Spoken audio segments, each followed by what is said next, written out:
Erin, and today I am super excited to talk to you about English, the English language, English grammar, and the reason I'm so excited is because I've learned so much. So the English program we do is called Logic of English, and I was a high school math teacher. English is not my strong suit. I struggled with spelling, I struggled with reading, comprehension. That was just not my giftedness, if you will. And so when I started homeschooling and I knew that we had to teach English, I was a little nervous. And so I had some people give me some recommendations, and I just Googled them online and I looked up some of the recommendations. And the one that I really liked was Logic of English. So today I'm going to give you an overview of the components of Logic of English, and then I will also be doing other videos for each level so you can really see what every level is consisted of, so then you can see maybe where your kid is, and they have like placement tests so you can get an idea of which level your kid should be in. But I don't want this one video to be forever long. So today is going to be an overview, and then I will have other videos with more specifics of each level. So the first thing I'm going to start with is that Logic of English is broken down into two sections. They have something called Foundations and Essentials, okay? So I'm going to show you. They have Foundations and they have Essentials. So I'm going to tell you a little bit about both. Now, Foundations has levels A, B, C, and D. So there are 4 levels in Foundations. Level A is where I started out my kindergartner, all right? So level A covers basic phonogram sounds and how to write all the lowercase letters. What is great about this is you can choose cursive or print. Now, Logic of English recommends that you start with cursive, and they have a reason on their website that you can read, but you can do either, which is great. So my oldest actually learned print first, and then we did cursive in Foundations B. All right, but you get to choose in any level if you want to do cursive or print, which I think is a great option. So like I said, Foundations level A is for basically kindergarten, in my opinion. This is the student guide, and quick tip, it doesn't come spiral bound. And what I did, anytime you want something spiral bound, this is just a quick tip, go to like Office Max or Office Depot. They will cut the binding and spiral bound it for less than $5. Like, this has been the best thing ever, so it doesn't flip shut on my kid when she's working in it. So first I'm going to show you the teacher's edition. Here is the teacher's edition of Foundation A. What you will see in the beginning is they have the table of contents. So they have every lesson and they tell you what you're covering in that lesson. What I love about this is once you open a lesson, it tells you in the beginning all the materials that you're going to need. This is very user and parent friendly. I don't have to prep anything. I can just open this up on the day. Now, I might look ahead to see if there's materials I need, but other than that, I can just open this up and go through it. And what's great is that I feel like it's very user-friendly. It's very easy to read. It's colorful. It breaks everything down. It shows you how to do both the cursive and the print. They also have games. They have lots of games and lots of activities for kids. So I love this for my younger students, and you will see later in Essentials, you can do it for younger students, but I really love the Foundations because I feel like it's more user-friendly for a kid, for a young kid, and you'll see in the kids guide, it's very colorful. It's very colorful. Like you can write in the book, or we actually have a dry erase board that you can get from them that has the lines on it, and my kid prefers to do dry erase board. They've got matching of the letters, finding sounds, and there's also game boards in here. So when you play some of the games, you have the directions in the teacher's guide and the materials that you need in the student book. And I find that very easy for her to use, and both of my kids have liked it, and the lessons don't take very long. To be honest with my kindergartner, they might take 20 to 30 minutes, right? And sometimes I break the lesson up into 2 days. So it's very user-friendly. My kids like it. I love it. When you go into Foundations B, you start to learn more of the phonogram, like 2-letter combination sounds. And here is what sold me on this program and why I am like so passionate about this. I'm going to give you an example, and it's going to be like a little test, but I promise you will pass, okay? I am going to hold up a word on a piece of paper. I want you to say the word out loud, and then I'm going to show you the trick to this word, because this was a game changer for me. Okay, are you ready? I'm going to give you the word.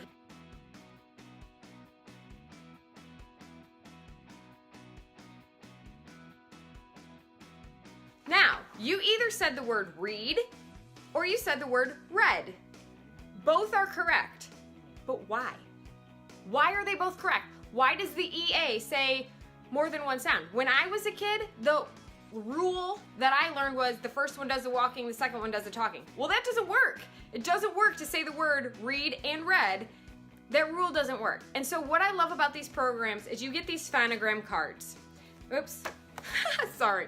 You get these phonogram cards, right? And there's a whole stack. Like, look at how many phonogram cards we have now, right? And you go through them like day by day, which is great.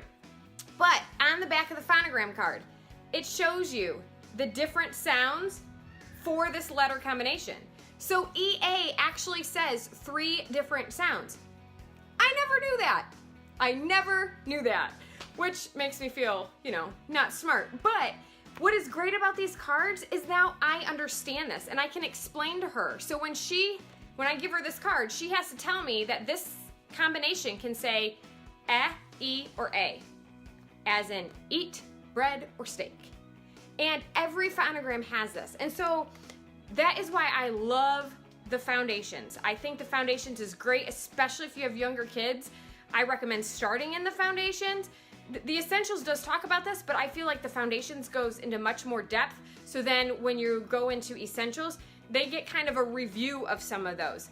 But this has been a game changer for me. It's been a game changer for us. Anytime we are out about and my daughter wants to read something, we will go through, okay, well, what do the other sounds does that phonogram make and which sounds best for the word?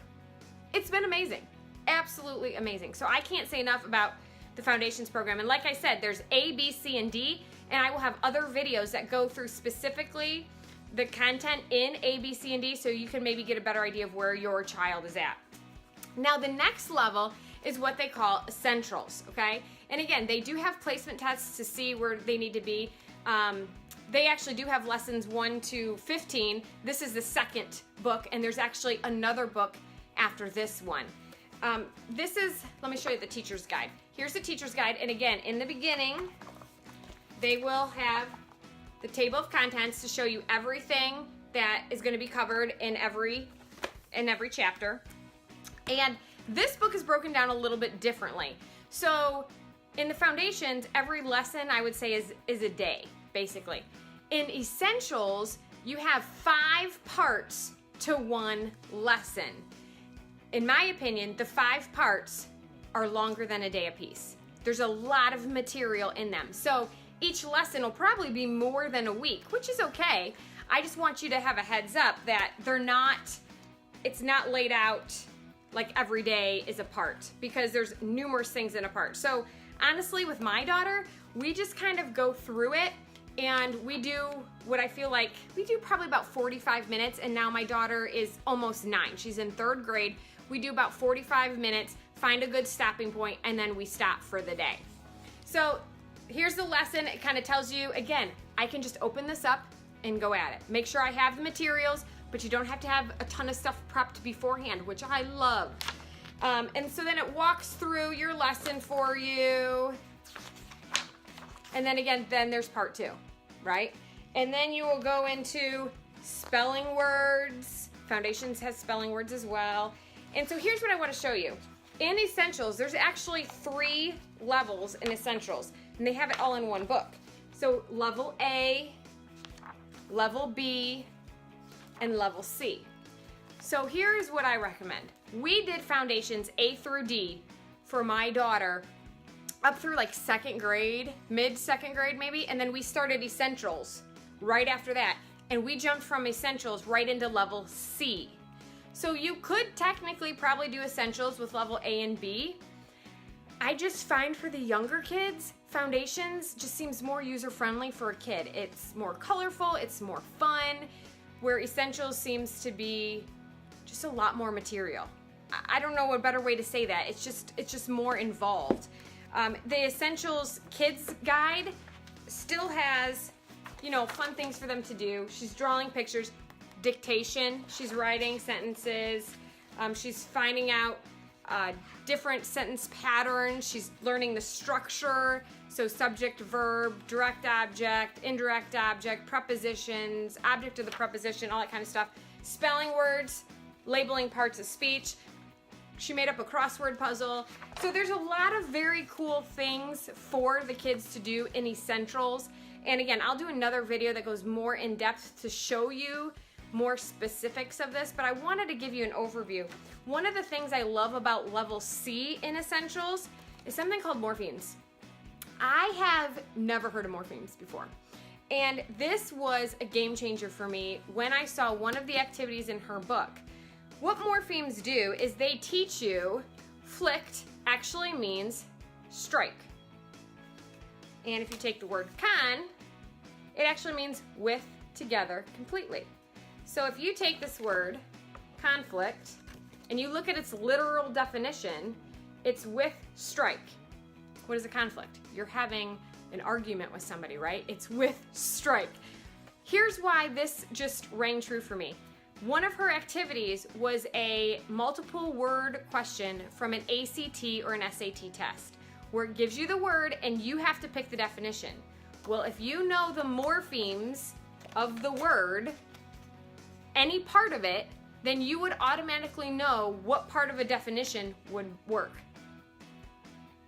I never knew anything like this existed. When I was taking those tests, I just thought you had to randomly guess. I didn't know different parts of the words actually meant something, that you could study those and that could help you pick out definitions. So for me, that's a game changer, and that's only in level C with Essentials. And so that's another reason why I felt like doing foundations was good A through D, and then jumping into Essentials level C, because then I felt like we weren't going through the Essentials book 3 times. Right? Because there are different things in there, but some of it will be repetitive because some of it is for all levels. So that's why I like the difference in jumping from foundations to Essentials. The other thing I love in Essentials that they do is this called an essential reader. The thing that is great about this is they have a story in here that you guys will read. What's great is some of them are historical facts, some of them are poems, some of them are like fables.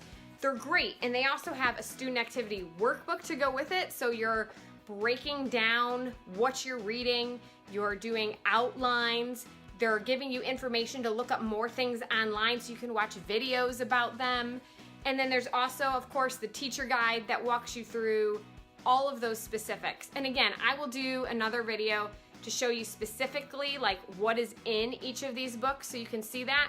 But for those of you that are also doing classical conversations, I find what they're doing in the Essentials Reader goes extremely well with the Classical Conversations Essentials program that they will be doing in 4th through 6th grade. So I found that the logic of English, just the material and things we're learning, goes really, really well with classical conversations. So just something to think about, but what's great about homeschooling is you can take any curriculum and mix and match. So it doesn't have to be all of one thing and none of something else. Is you can pick and choose across the board what's going to work for you and your family. So I hope this helped give you an overview of what Logic of English is all about. Again, look for my other videos that breaks down all of the specifics on each level. And also, I will have a link in the description for you to go ahead and check out Logic of English if this is something that you want to do. If you have any questions about Logic of English, or if there's a certain level that you want to do and you go to the website and you're not sure what exactly it is that you need to buy, because believe me, I'm cost conscious as well and you want to be smart with your money, just drop me a comment below, send me an email, and I can help tell you specifically what products that you would want for whatever level that you're going to do. And again, there will be a link in the description for you to check out all this stuff on the Logic of English website. All right, you guys have a great day, and I'll talk to you soon.